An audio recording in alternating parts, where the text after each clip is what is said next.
The barn door creaked open in the dead of night, and Eliza Hartfield stumbled inside with her dog pressed close to her side, both of them shaking from exhaustion and the bitter cold that had settled over the Montana territory in late October of 1882. She had been traveling for 3 weeks straight, fleeing from her uncle's ranch in Colorado after he had tried to force her into marriage with a cattle baron twice her age. At 22 years old, Eliza had finally found the courage to run, taking only her loyal shepherd dog, Buck, and the clothes on her back. The small amount of money she had saved from selling her mother's jewelry had run out 2 days ago, and she had been surviving on creek water and whatever berries Buck could sniff out along the trail. The town of Copper Ridge had appeared like a mirage just as the sun was setting, and Eliza had used the last of her strength to find shelter before the temperature dropped any further.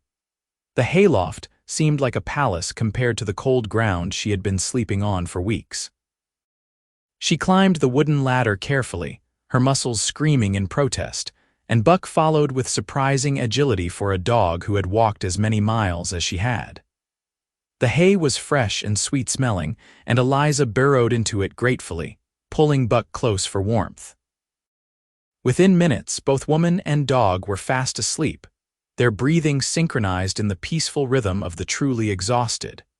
What Eliza did not know was that the barn belonged to the Double R Ranch, and that the ranch foreman, James Rutherford, made his rounds every night before turning in. At 28 years old, James had worked on ranches since he was 14, saving every penny he could to eventually buy land of his own. He was a tall man with broad shoulders earned from years of hard labor, dark hair that was always slightly too long, and eyes the color of storm clouds that seemed to see everything. His reputation in Copper Ridge was solid. He was known as a fair man, someone who kept his word and never cheated anyone out of what they were owed. James had been checking the horses when he heard the soft sound of breathing coming from the loft above. His hand moved instinctively to the rifle he kept nearby, but something made him pause. The breathing was too gentle, too peaceful to belong to a cattle rustler or anyone meaning harm. He climbed the ladder quietly and struck a match, holding it up to see what had taken refuge in his barn. The sight that greeted him made his breath catch in his throat. A young woman lay curled in the hay, her face streaked with dirt, but still lovely in the flickering light. Her brown hair had come loose from its braid and spread around her like a dark halo. A large shepherd dog lifted its head and growled softly, but the growl was more protective than aggressive. James could see the exhaustion in every line of both their bodies, the way their ribs showed too prominently, the worn condition of the woman's traveling dress. He knew immediately what she was: a runaway. He had seen enough of them over the years, people fleeing from something they could not bear to face. His own mother had been a runaway once, escaping from a violent husband back east. She had found safety and love with James's father, who had taken her in and married her despite the scandal. James had been raised to believe that everyone deserved a second chance, that sometimes running was the bravest thing a person could do. The match burned down to his fingers and he shook it out, descending the ladder in darkness. The woman needed sleep more than anything else right now, but she also needed shelter that was more permanent than a hayloft. The October nights in Montana could drop below freezing, and he could not in good conscience leave her up there to possibly freeze before morning. James Rutherford was not a man who did things halfway. Once he set his mind to something, he saw it through to completion. He walked to the main house and quietly gathered supplies, being careful not to wake the ranch owner, Samuel Richards, or his wife Martha. Samuel was a good man who would certainly help the woman in the morning, but James felt a strange urgency to do something immediately, to provide shelter before another hour passed. He spent the next few hours working by lantern light in the corner of the barn that was used for storage. There was enough lumber left over from the new corral they had built in September, and James knew how to use his hands. He had helped build half the structures on the Double R Ranch, had learned carpentry from his father alongside ranching skills. His father had always said that a man who could build something with his own two hands would never go hungry, never be without purpose. The room took shape slowly but steadily. James built a frame first, measuring carefully to make sure the walls would be square and true. He had always found peace in physical labor, in the way his muscles burned and his mind could wander while his hands worked. Tonight, his mind wandered to the woman sleeping in the loft above him, to the mystery of who she was and what she was running from. He told himself it was simple Christian charity that motivated him, the same kindness he would show to any stranger in need. But there was something about the peaceful expression on her face as she slept that had lodged itself in his chest like a warm coal. He fitted the walls together and secured them with nails that rang out in the quiet night. Buck lifted his head once or twice at the noise, but seemed to sense that James meant no harm. The dog watched with intelligent brown eyes as James worked, and James found himself talking softly to the animal as he built. "Your mistress is lucky to have you," he murmured, cutting boards to length for the roof. "Not many dogs would stick with someone through hard times like you clearly have. Shows she is worth being loyal to." The room was small but solid, with 4 walls and a slanted roof to keep out the rain and snow. James built a door frame and hung a door he found among the storage items, one that had been replaced on the bunkhouse last year but was still in good condition. He swept the floor clean and scattered fresh hay in one corner for bedding, then brought in 2 wool blankets from the storage chest.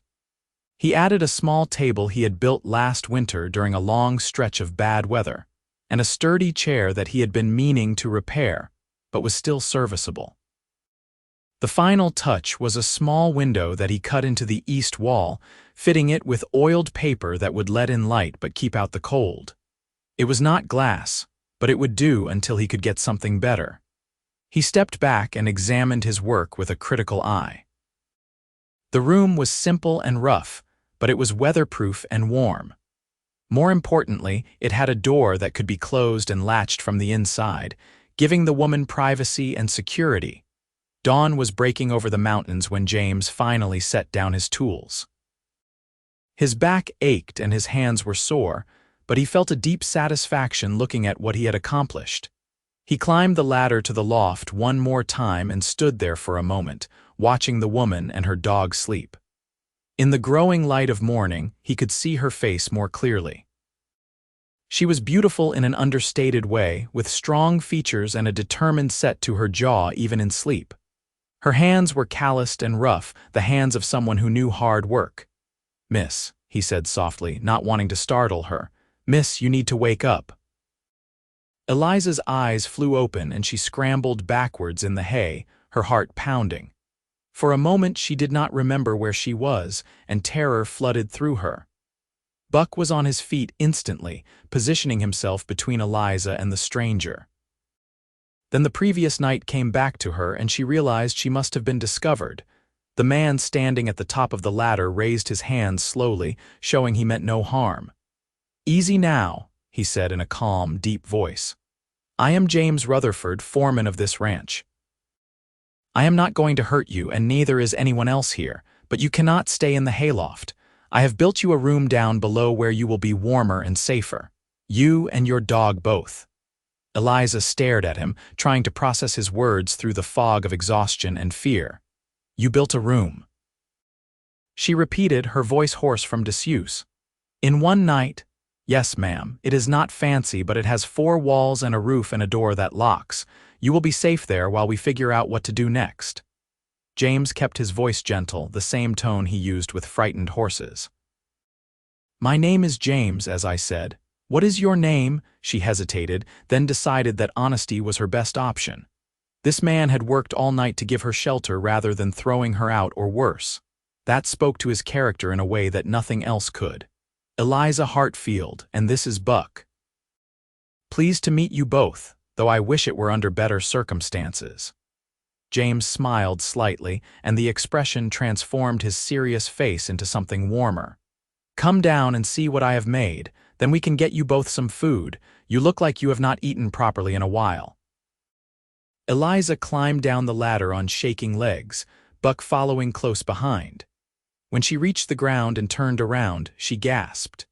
In the corner of the barn, where there had been only storage and shadows the night before, now stood a small but complete room. The lumber was fresh and the construction was solid, built by someone who clearly knew what they were doing. She walked toward it slowly, almost afraid to believe it was real. James opened the door for her and she stepped inside, looking around with wide eyes. The morning light filtered through the oiled paper window, illuminating the simple space. It was clean and dry and so much more than she had dared to hope for. Buck explored every corner, sniffing thoroughly, then sat down beside her with his tail wagging. "You did this for me?" Eliza asked, turning to face James.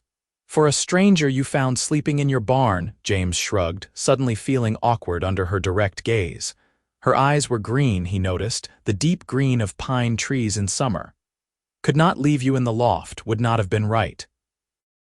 Besides, I had the lumber and the time, and I have always liked building things."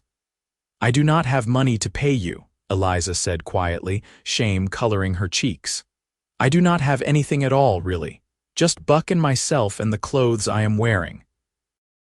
"Did not ask for payment," James replied firmly. "But I expect you are hungry and so is your dog.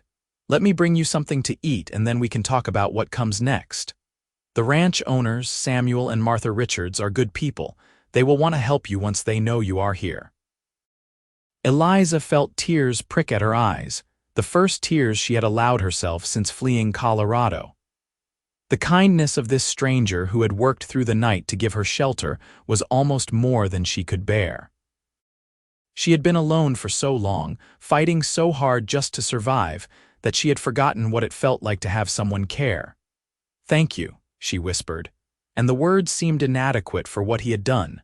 James nodded and left the room, closing the door behind him to give her privacy. Eliza sank down onto the chair and buried her face in her hands, finally allowing herself to feel safe for the first time in weeks. Buck pressed against her legs and she reached down to stroke his head, drawing comfort from his solid presence. True to his word, James returned within 20 minutes carrying a tray loaded with food. There was fresh bread with butter, cold ham, cheese, apples, and a pitcher of milk. He also had a bowl of meat scraps and bones for Buck, who wagged his tail enthusiastically at the sight.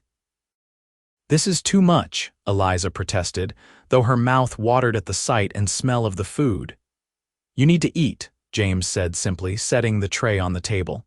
"Both of you, I will be back in a few hours after I have finished my morning chores. Get some rest if you can." "You are safe here, Eliza. I give you my word." She believed him, which was remarkable considering how little reason she had to trust any man. But there was something solid and genuine about James Rutherford, something that went bone deep. She nodded and he left again, pulling the door closed behind him. Eliza ate slowly, savoring every bite. The bread was fresh and the butter was sweet and creamy.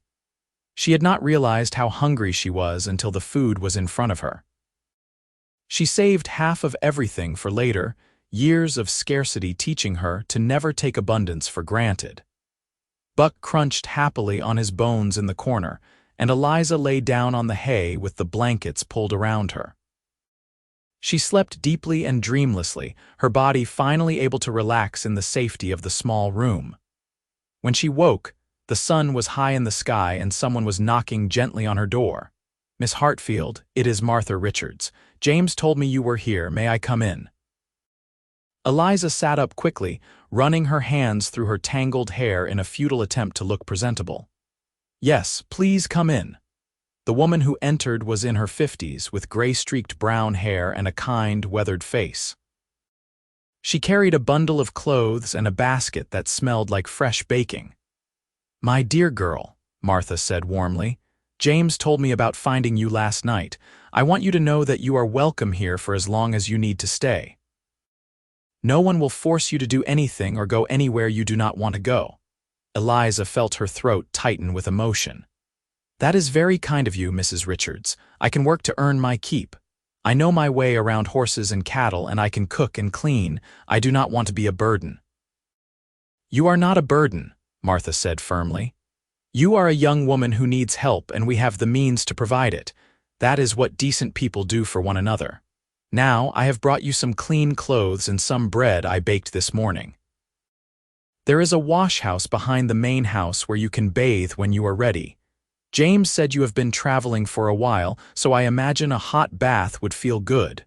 "More than you can imagine," Eliza admitted. "Mrs.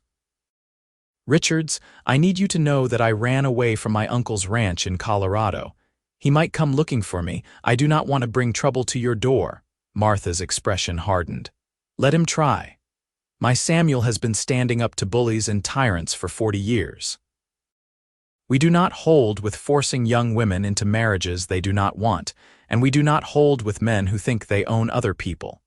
You stay here as long as you need to, and if your uncle shows up, we will send him packing." The certainty in Martha's voice made Eliza want to cry again. She had been so alone for so long that she had forgotten what it felt like to have people stand beside her. "Thank you," she managed to say. "Thank you so much." Martha patted her hand and left the basket and clothes, promising to send James to show her where the wash house was when she was ready. Eliza changed into the clean dress Martha had brought, a simple blue cotton that was a little large but infinitely better than her filthy traveling clothes. She braided her hair as best she could without a mirror, and then opened the door to find James waiting outside. He had cleaned up since the morning, she noticed. His dark hair was damp and combed back, and he had changed into a fresh shirt. "Mrs. Richards said you might want to wash up," he said, his eyes carefully not meeting hers. "I can show you where the wash house is, and I will make sure no one bothers you while you are in there." "Thank you, James, for everything. The room, the food, the kindness. I do not know how I will ever repay you." James finally looked at her directly, and there was something in his gray eyes that made her heart skip. "You do not owe me anything, Eliza. I did what any decent person would do." "No," she said softly. "You did more than that, much more." He showed her to the wash house, a small building with a large copper tub and a stove for heating water. James filled the tub for her, carrying bucket after bucket of water and heating it until steam rose from the surface. Buck waited outside the door, ever vigilant, while Eliza sank into the hot water with a sigh of pure bliss. She scrubbed away weeks of dirt and fear, washing her hair 3 times until it felt clean again. By the time she emerged, pink and glowing from the heat, she felt like a new person. James was waiting a respectful distance away, mending a bridle and pretending he had not been watching the door the entire time. Over the next few days, Eliza settled into life on the Double R Ranch. True to her word, she made herself useful wherever she could. She helped Martha in the kitchen, discovering that she had a talent for baking that she had never had the chance to develop before. She worked in the garden, preparing it for winter. She helped muck out stalls and feed the horses, proving that she had not lied about knowing her way around livestock. But it was the time she spent with James that became the highlight of her days. He taught her how to rope cattle, laughing when her first attempts sent the rope sailing in entirely the wrong direction. He showed her the best places to ride on the ranch, taking her up into the foothills where the aspens were turning gold and the view stretched for miles. He told her stories about growing up on ranches, about his parents and the lessons they had taught him about kindness and hard work. In return, Eliza told him about her life in Colorado, about her uncle's cruelty and the impossible situation he had put her in. She told him about her parents, who had died of influenza when she was 16, leaving her in her uncle's care. She told him about the long nights she had spent planning her escape, saving money and supplies bit by bit, until she finally had the courage to run. "I was so scared," she admitted one evening as they sat on the corral fence watching the sunset paint the sky in shades of orange and pink. "Every day I thought someone would catch me and drag me back. I kept thinking I had made a terrible mistake, that I should have just married the man my uncle chose and made the best of it. You did not make a mistake, James said firmly. You were brave. Braver than most people would have been in your situation. You chose freedom even though it meant risking everything. That takes courage.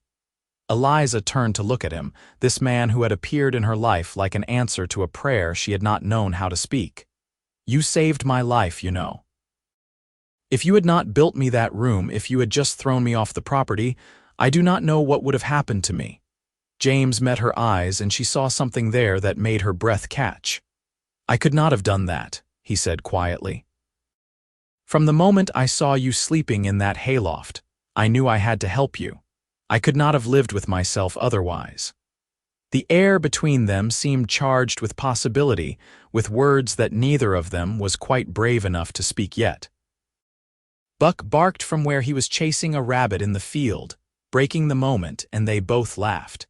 As October turned into November, the weather grew colder, and the work on the ranch shifted to preparing for winter. James spent long days repairing fences and buildings, making sure everything would hold up against the Montana winter. Eliza helped Martha preserve vegetables and canned fruit, filling the cellar with enough food to last until spring.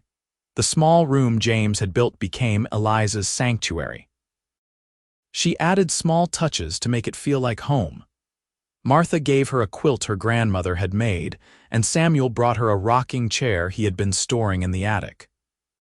James appeared one afternoon with a small wood stove he had found in town, installing it carefully so she would have heat through the winter. You are going to spoil me, Eliza protested, though she was deeply touched by the gesture. Good, James replied with a smile that crinkled the corners of his eyes. You deserve to be spoiled a little after what you have been through. She wanted to kiss him in that moment, wanted to close the distance between them and show him how much his kindness meant to her. But fear held her back. Fear that she was reading too much into his actions, that he was simply a good man who would have done the same for anyone. Fear that she would ruin the friendship they had built if she let her feelings show. But James was fighting the same battle. Every day he found excuses to see her, to talk to her, to hear her laugh. He loved the way she wrinkled her nose when she was concentrating, the way she hummed while she worked, the way she always saved the best scraps for Buck. He loved her strength and her courage and the gentleness she showed to every living thing.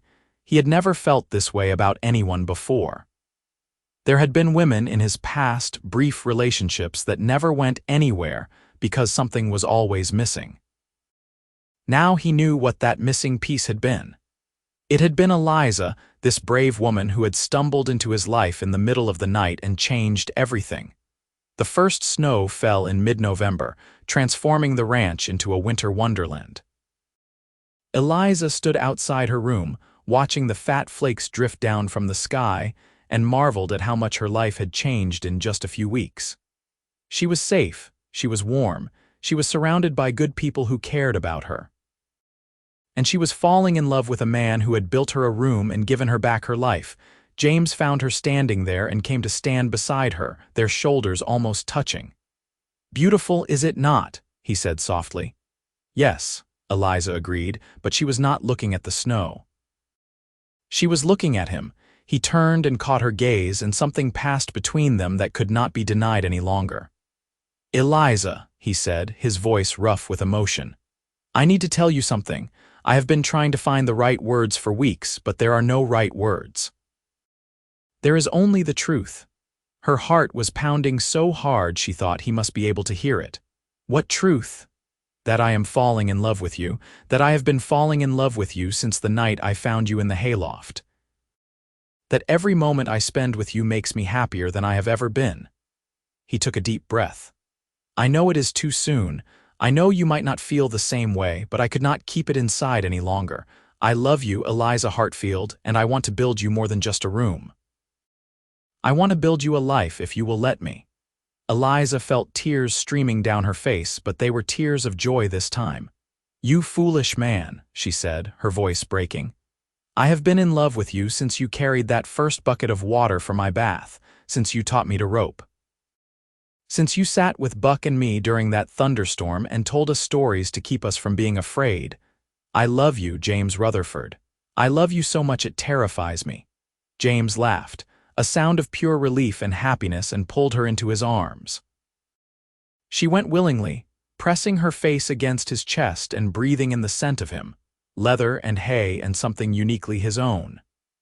They stood like that for a long time, holding each other while the snow fell around them, and Buck danced in circles at their feet. Their first kiss happened naturally, inevitably. James cupped her face in his work-roughened hands and lowered his mouth to hers, gentle at first and then with growing passion.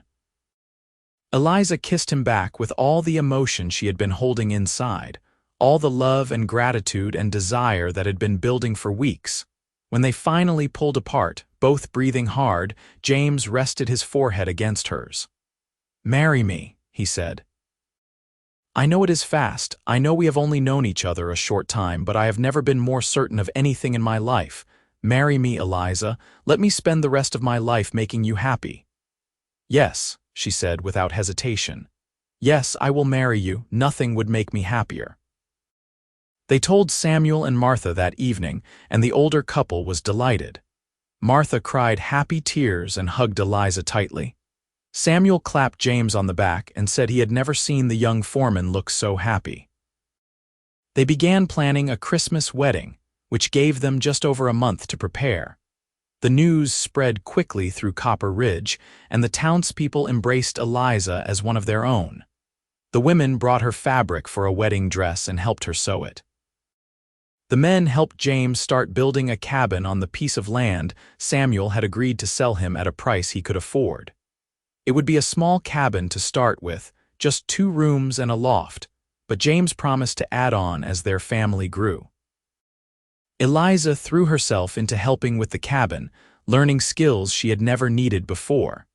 James taught her how to chink the logs and how to lay a proper floor. She proved to be a quick learner with a strong back and a willingness to work hard. They labored side by side every day, and the cabin took shape quickly. One afternoon in early December, as they were taking a break from work, Eliza broached a subject that had been weighing on her mind. "James, what if my uncle finds me? What if he tries to take me back?" James set down his water dipper and took her hand. "Then he will have to go through me first, and Samuel and every man in this town. You are not alone anymore, Eliza. You have people who care about you, who will fight for you if needed, and once we are married, you will be my wife. The law will recognize that, no matter what your uncle thinks he is owed." "I do not want violence," Eliza said quietly. "I do not want anyone hurt because of me." "There will not be violence if we can help it," James assured her, "but you need to know that you are protected, that you are loved. That no one is going to force you into anything ever again." His words gave her courage, and she pushed her fears aside to focus on the future they were building together. The wedding preparations continued apace. Martha and the other ranch women organized a celebration, planning food and decorations. The local minister agreed to perform the ceremony in the small church in town. James worked every spare moment on the cabin, determined to have it finished by the wedding day. He built a large stone fireplace that would heat both rooms, crafted a sturdy table and chairs from pine, and made a beautiful bed frame from aspen logs he had cut and peeled himself. Eliza made curtains for the windows and braided rag rugs for the floors. Samuel and Martha gave them dishes and cookware as a wedding present.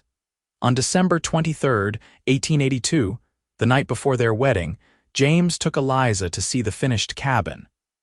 It stood on a gentle rise with a view of the mountains, solid and welcoming with smoke already rising from the chimney. He had spent the afternoon making sure everything was perfect, building up the fire and hanging pine boughs over the mantel. "It is beautiful," Eliza whispered, tears shining in her eyes. "James, you have given me so much.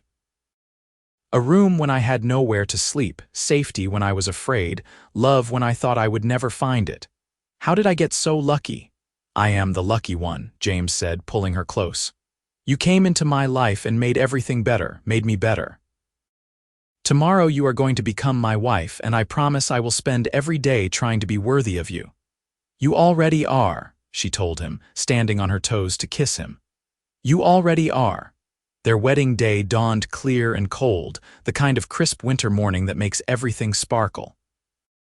Eliza dressed in the small room James had built for her all those weeks ago, marveling at how far she had come. The wedding dress was simple but lovely, made of cream-colored wool with delicate embroidery at the collar and cuffs. Martha helped her arrange her hair and gave her a silver locket that had belonged to her own mother. "Something old," Martha said, fastening the locket around Eliza's neck. "You are the daughter I never had, dear girl. I am so happy James found you." "He saved me," Eliza said softly. In every way a person can be saved. The church was packed with people from the ranch and the town, all eager to witness the union of the young foreman and the woman he had helped. James stood at the altar in his best suit, looking nervous and happy and impossibly handsome. When Eliza walked down the aisle on Samuel's arm, his face lit up with such joy that several women in the congregation had to dab at their eyes. The ceremony was simple but heartfelt. They exchanged vows promising to love and honor each other for as long as they both lived. James's voice was steady and sure as he promised to care for Eliza in sickness and health, in good times and bad. Eliza's voice rang out clear and strong as she promised the same, meaning every word with her whole heart. When the minister pronounced them husband and wife, James kissed her with such tenderness that the entire congregation burst into applause. Buck, who had been sitting patiently in the front pew with a ribbon around his neck, barked his approval. The celebration afterward was joyous and lasted well into the evening. There was music and dancing, mountains of food, and toasts to the happy couple's health and future. Eliza danced with James, with Samuel, with several of the ranch hands who had become her friends. She laughed more than she had in years, finally allowing herself to believe that her new life was real and lasting. As the sun set and the temperature dropped, James and Eliza slipped away from the party and rode up to their new cabin. Someone had been there before them and built up the fire, and the rooms were warm and welcoming. James carried Eliza over the threshold, both of them laughing, with Buck trotting along behind. That night they became husband and wife in every sense of the word. James was gentle and patient, making sure Eliza felt safe and cherished. She gave herself to him completely, holding nothing back, and found joy and pleasure she had never imagined possible. They lay together afterward in the bed James had built, wrapped in quilts and each other's arms, and talked until the early hours of the morning about their dreams and plans. "I want children," Eliza said softly. "Lots of children running around this cabin, filling it with noise and laughter." "So do I," James agreed, kissing the top of her head. "Strong boys and smart girls, all of them with your courage and kindness." "And your integrity," Eliza added. "Your work ethic and your gentle heart." They fell asleep tangled together, happier than either had ever been. The winter passed peacefully. James and Eliza settled into married life with surprising ease, as if they had been together for years instead of months. They worked side by side on the ranch, helping Samuel and Martha with the cattle and horses. They spent long evenings in their cabin, reading aloud to each other or simply sitting in comfortable silence by the fire while Buck snoozed at their feet. In late January, Eliza's worst fear came true. Her uncle arrived in Copper Ridge, demanding to know where she was. He rode up to the Double R Ranch with two of his ranch hands, his face red with anger, but he had badly miscalculated. Samuel met him at the property line with James and 6 other ranch hands, all of them armed and determined. "Eliza is not your property," Samuel said coldly. "She is a grown woman who made her own choice to leave, and now she is married. If you have something to say, you can say it in front of her husband and the rest of us." Eliza's uncle was a bully who was used to getting his way through intimidation, but he was not stupid. He could see that he was badly outnumbered and that these men were serious about protecting Eliza. He blustered and threatened legal action, but everyone knew he had no case. Eliza was of legal age and had broken no laws. James stepped forward, and there was steel in his voice when he spoke. You tried to sell your niece like she was livestock. You tried to force her into a marriage she did not want. That tells me everything I need to know about what kind of man you are. Eliza is my wife now, and I protect what is mine. If you ever come near her again, if you ever send anyone to bother her, you will answer to me and every man in this town. Do we understand each other?" Eliza's uncle looked at James's face and saw that he meant every word. He must have also seen something in the faces of the other men because he backed down. "She was always more trouble than she was worth," he spat, trying to save face. "You are welcome to her." "I know I am," James said calmly. "Now get off this property and do not come back." They watched as Eliza's uncle and his men rode away, defeated. Samuel clapped James on the shoulder. "Well handled, son. That man will not bother you again." James went immediately to find Eliza, who had been waiting in their cabin as he had asked. She flew into his arms when he came through the door, and he held her tight while she shook with reaction. "He is gone," James told her. "He will not bother you again. You are safe, Eliza. You are home." She cried then, deep sobs of relief that came from the very core of her being. James held her through it all, murmuring words of comfort and love. When the storm finally passed, Eliza looked up at him with red-rimmed eyes. "I am free," she said wonderingly. "Really, truly free. For the first time in my life, I belong to no one but myself." "And me," James said with a gentle smile. "If you want to, and you," she agreed, pulling his head down for a kiss. "Always you." Spring came to Montana in a rush of green and wildflowers. Eliza discovered she was pregnant in April, and the news filled them both with joy. James became impossibly protective, insisting she not work too hard and making sure she ate well. Eliza tolerated his hovering with good-natured patience, knowing it came from love. Samuel officially made James a partner in the Double R Ranch that summer, acknowledging all the hard work he had put in over the years. It meant financial security for James and Eliza and the promise of a stable future for their growing family. Their son was born on a snowy day in December, almost exactly 1 year after their wedding. The labor was long and difficult, but Eliza was strong and Martha was an experienced midwife. When James was finally allowed into the room and saw his wife holding their son, he wept openly. "He is perfect," Eliza said softly, exhausted but glowing with happiness. "Look at him, James. We made this perfect little person." They named him Samuel James after the two men who had shown them what honor and integrity looked like. Little Sam had his father's dark hair and his mother's green eyes, and from the beginning he had a sunny disposition that charmed everyone who met him. Buck appointed himself the baby's guardian, sleeping beside the cradle and watching over Sam with fierce devotion. James built a bigger addition onto the cabin, adding 2 more bedrooms and a proper kitchen, making room for the family he knew would continue to grow. 2 years later, they had a daughter they named Martha Rose. She had blonde hair that came from neither parent, making everyone laugh, and her father's gray eyes. Then came another son, William, and finally another daughter, Caroline. The cabin rang with laughter and noise, just as Eliza had dreamed.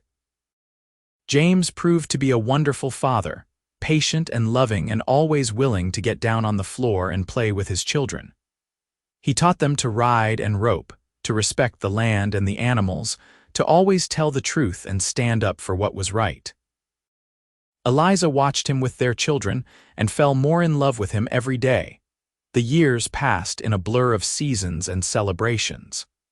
Samuel and Martha grew older and eventually retired, leaving the ranch in the capable hands of James and some of the other longtime hands. The partnership flourished, and they were able to buy more land and expand their operations. James became known throughout Montana as a man of his word, someone who dealt fairly and treated his employees well. Eliza became a pillar of the community in Copper Ridge, organizing church socials and helping new families settle into the area. She never forgot what it felt like to be alone and afraid, and she made it her mission to help anyone who needed it. Several runaway women found their way to the Double R Ranch over the years, and each one was given shelter, support, and help starting a new life. On their 10th wedding anniversary, James took Eliza back to the barn where they had first met. He had kept the small room he built for her all those years ago, maintaining it carefully as a reminder of where their story began. "Do you remember that night?" he asked, standing in the doorway and looking at the simple space that had changed both their lives. "Every detail," Eliza said, taking his hand. "I remember being so tired and scared. I remember thinking that if I could just rest for one night, maybe I would find the strength to keep going. And then I woke up and you were there and you had built me a room. You had built me hope." James pulled her into his arms, marveling as he always did at how perfectly she fit against him. "I fell in love with you that night. I looked at you sleeping in the hayloft and I knew somehow that you were going to change my life. I just did not know how much." "We saved each other," Eliza said softly. "I was running from a life I could not bear, and you were working yourself to exhaustion trying to build a future alone. We found each other at exactly the right moment. The moment we both needed," James agreed. "I will never stop being grateful that you stumbled into my barn that night, Eliza. You and Buck. You brought love and light and purpose into my life." They stood together in the small room, remembering and celebrating all they had built together. Outside, they could hear their children playing with Buck's descendants, the ranch dogs who carried on his loyal and protective nature. The Double R Ranch stretched out in all directions, a testament to hard work and partnership and love. That evening, as the sun set over the Montana mountains, the entire family gathered for a special anniversary dinner. Sam was 10 now, a serious boy who loved working with the cattle. Martha Rose was 8, already showing signs of being as strong-willed as her mother. William was 6, always getting into mischief, and Caroline was 4, the baby who had everyone wrapped around her little finger. They said grace together, thanking God for the food on their table and the love that surrounded them. As James looked around at his family, at his beautiful wife and their healthy children, he felt a peace and contentment that went soul deep. After dinner, when the children were in bed and the house was quiet, James and Eliza sat on the porch and watched the stars come out. The same stars that had shone on that cold October night 10 years ago when a desperate woman and her faithful dog had found shelter in a hayloft, and a lonely cowboy had decided to build them a room. You ever wonder what would have happened if you had gone to a different town that night? James asked idly.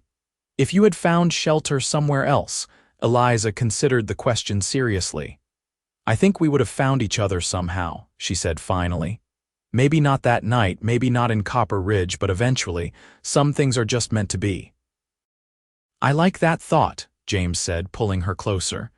"The idea that no matter what, we would have ended up together." "We were always going to end up together," Eliza said with certainty. "From the moment you saw me and decided to help instead of turning me away, our fates were sealed. You gave me a room when I had nowhere to go. You gave me hope when I had none left. And then you gave me love, real and lasting and true. How could I not fall completely and irrevocably in love with you?" James kissed her then, slow and sweet and full of promise. After 10 years of marriage, his kisses still made her heart race and her breath catch. After 10 years of marriage, she could still make him feel like the luckiest man alive. The years continued to pass, bringing the joys and sorrows that make up a life fully lived. Samuel Richards passed away peacefully in his sleep at the age of 78, and Martha followed him less than a year later. Their funerals were attended by hundreds of people whose lives they had touched. James and Eliza mourned them deeply, but they also celebrated the legacy of kindness and generosity the older couple had left behind. The children grew and flourished. Sam took over much of the day-to-day running of the ranch, proving to have his father's skill with both cattle and people.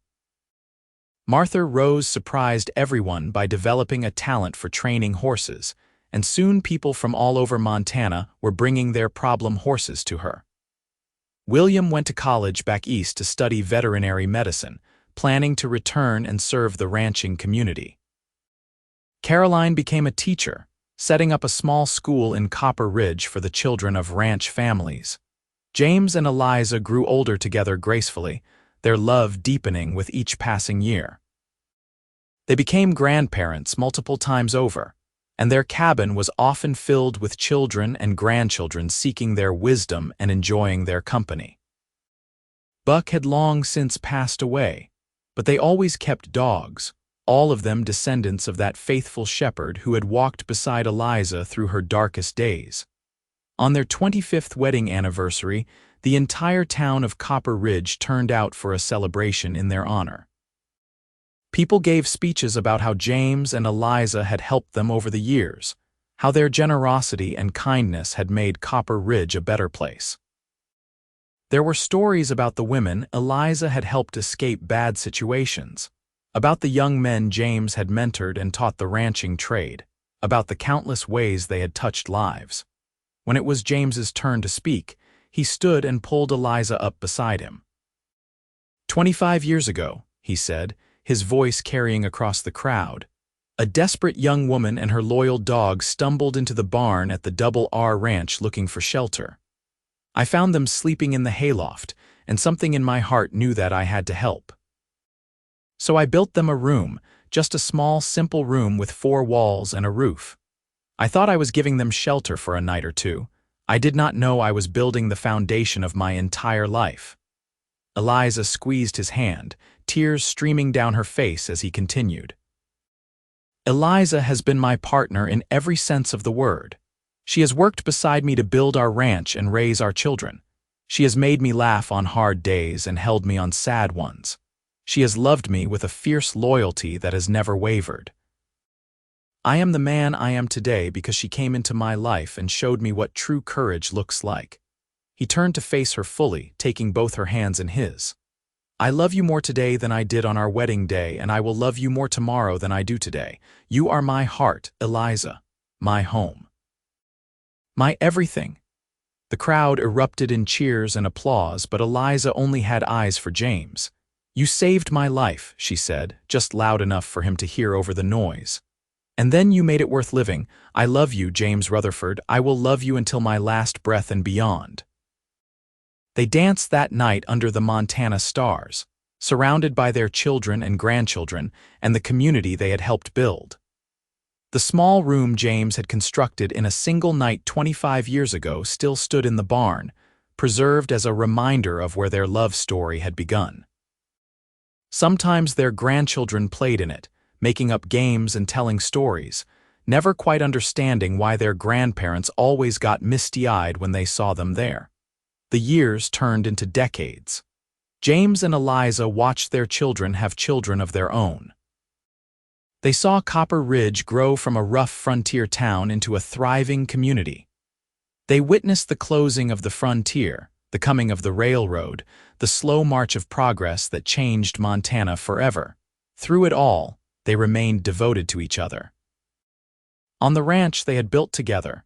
In the cabin James had expanded room by room as their family grew, surrounded by the legacy of love and hard work they had created. When James died at the age of 76, peacefully in his sleep with Eliza's hand in his, the entire state of Montana mourned. His funeral was attended by hundreds of people, from the governor down to the ranch hands he had worked beside for decades. But no one grieved as deeply as Eliza, who had lost her partner of nearly 50 years. She lived for another 3 years after his death, staying in the cabin they had shared and visiting the small room in the barn where their love story had begun. She spent her days surrounded by children and grandchildren and great-grandchildren, all of them the legacy of one cold October night when a cowboy had decided to build a room for a frightened woman and her dog. On the night before she died, Eliza's oldest granddaughter found her sitting in the room James had built, wrapped in blankets and lost in memory. "Grandmother, what are you doing out here? It is too cold." Eliza smiled, her eyes distant. "I am remembering," she said softly. "I am remembering the night your grandfather saved my life.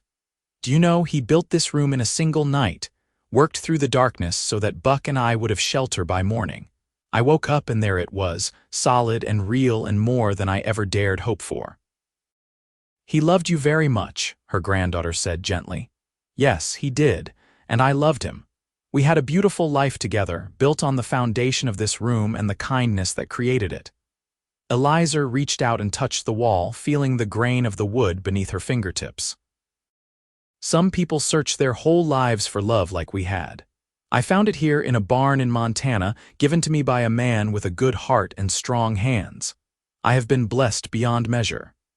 She passed away in her sleep that night, in the bed James had built for her 50 years before.